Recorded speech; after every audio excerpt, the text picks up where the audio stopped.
பிரதமர் பெருமையா இப்ப சொல்றாங்க, நாங்க ட்ரம்போட ஒரு அக்ரிமெண்ட் போட்டிருக்கோம், ட்ரேட் அக்ரிமெண்ட். அந்த ட்ரேட் அக்ரிமெண்ட் ஒரு பெரிய மாற்றத்தை கொண்டு வரும் என்கிறார்கள். நம்ம ஊர் பக்கம் உங்களுக்கு எல்லாம் தெரியும், நீ அவல் கொண்டு வா, நான் உமி கொண்டு வரேன், 2 பேரும் ஊதி ஊதி திங்கலான்னு சொல்லுவாங்க.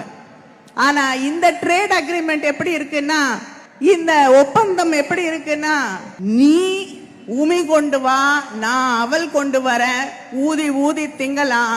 அந்த உமியை நம்முடைய இந்திய மக்களுடைய கண்களில் ஊதலாம். ஏன்னா நம்ம அனுப்பக்கூடிய பொருளுக்கு 18% வரி அமெரிக்கால, அங்கிருந்து வரக்கூடிய பொருளுக்கு வரியே கிடையாது. இங்க இருக்கக்கூடிய விவசாயிகளுடைய நிலை, அங்க இருக்கக்கூடிய விளை பொருட்கள், அங்க இருக்கக்கூடிய அந்த விவசாயிகள் விளைவிக்கக்கூடிய அமெரிக்க பொருட்கள் இங்கே கொண்டு வந்து சந்தைப்படுத்தப்படும். நம்ம விவசாயிகள் விளைக்கக்கூடிய எதுவும் அவங்களோட கம்பீட் பண்ண முடியாது, ஈக்குவலா இருக்காது. ஏன்னா அவங்க மாட்டுக்கு புல்லு கூட 10,000 ஏக்கர் தான் போடுவாங்க, அவ்வளவு பெரிய நாடு. நான் போட்டி போட முடியுமா? நம்முடைய விவசாயிகளுடைய எதிர்காலம் என்ன ஆகுது?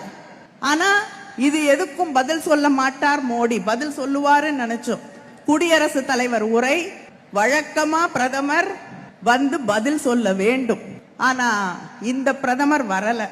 ஏன்னா அங்கே வைக்கப்பட்ட கேள்வி, இந்த நாட்டின் பாதுகாப்பு ஒரு அச்சுறுத்தலுக்கு ஆளான போது நீங்க எங்க இருந்தீங்கிற கேள்விக்கு பதில் சொல்ல பிரதமர் தயாராக இல்லை.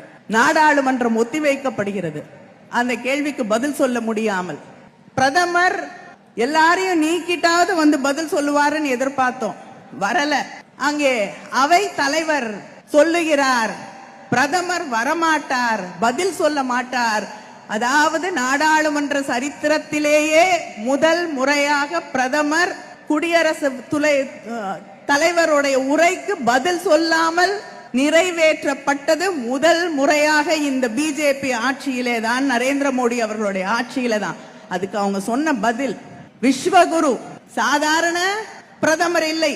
நரேந்திர மோடி அவர்கள் விஸ்வகுரு என்று அவர்களால், அவங்களுடைய கட்சியால் போற்றப்படக்கூடிய ஒருவர். அவரே சொல்றாரு, நான் கடவுளால் அனுப்பப்பட்டவன், என்னுடைய அம்மாவுக்கு மட்டும் பிறந்தவன் இல்லை, நான் கடவுள் அனுப்பிய குழந்தை என்று. அப்படிப்பட்ட கடவுள் அனுப்பிய குழந்தை ஏன் நாடாளுமன்றத்துல வந்து பதில் சொல்லல தெரியுமா? எதிர்கட்சியிலே இருக்கக்கூடிய பெண்கள் அவரை அச்சுறுத்தி விடுவார்கள். எதிர்கட்சியிலே இருக்கக்கூடிய பெண் நாடாளுமன்ற உறுப்பினர்களுக்கு பயந்து கொண்டு அவரை நான் வரவேன்